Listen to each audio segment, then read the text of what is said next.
بسم اللہ الرحمن الرحیم. آپ دیکھ رہے ہیں CSS/PMS پریپریشن یوٹیوب چینل. میں ہوں آپ کا ہوسٹ یاسین حسن. آج کے کلاس میں ہم پڑھیں گے اس عظیم شہنشاہ ہندوستان کے بارے میں جو ہندوستان کا شہنشاہ ہونے کے باوجود بھی قرآن مجید کی کتابت اور ٹوپیاں سینے کا کام کر رہا تھا. اس عظیم شہنشاہ کا نام ہے اورنگزیب عالمگیر.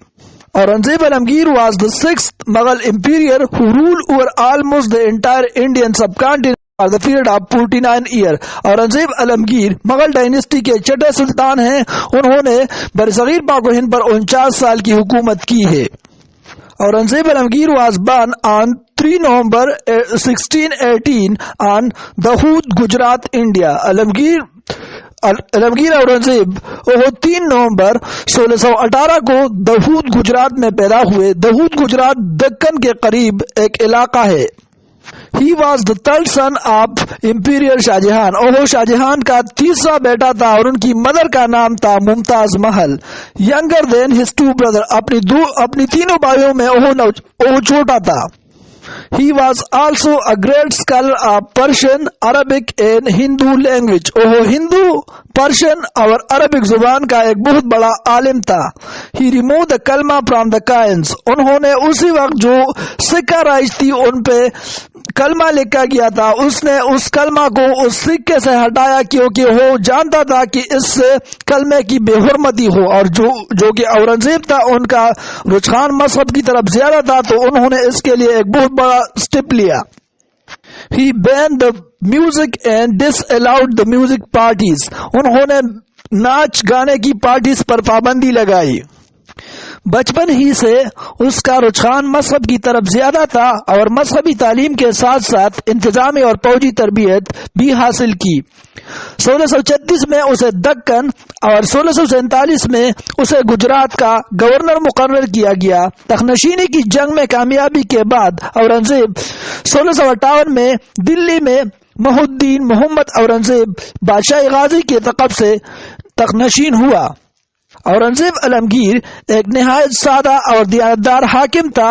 ان کا کھانا، لباس، اطوار اور انداز حیات بہت سادہ تھا.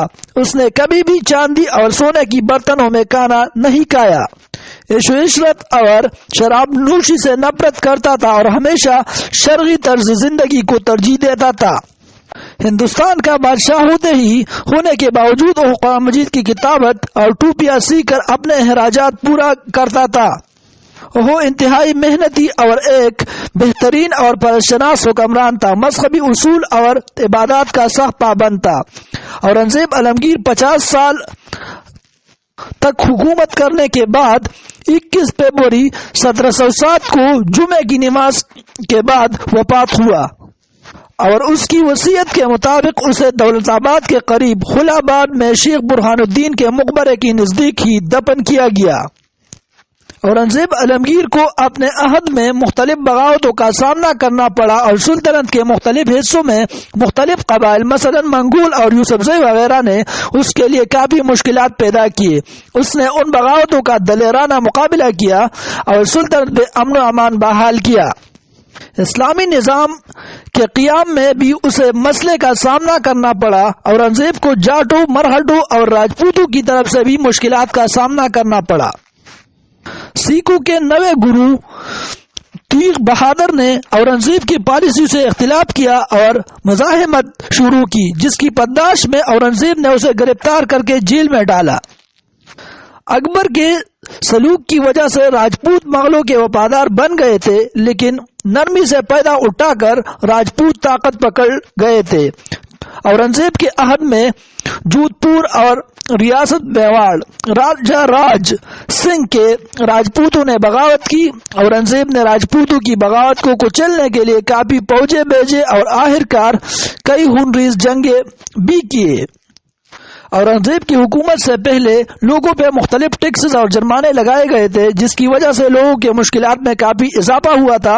اورنگزیب نے 80 قسم کے مختلف ٹیکسز کو جو ہندو اور مسلمانوں کو سرکاری خزانہ میں جمع کرنے پڑے تھے اسے معاف کر دیے.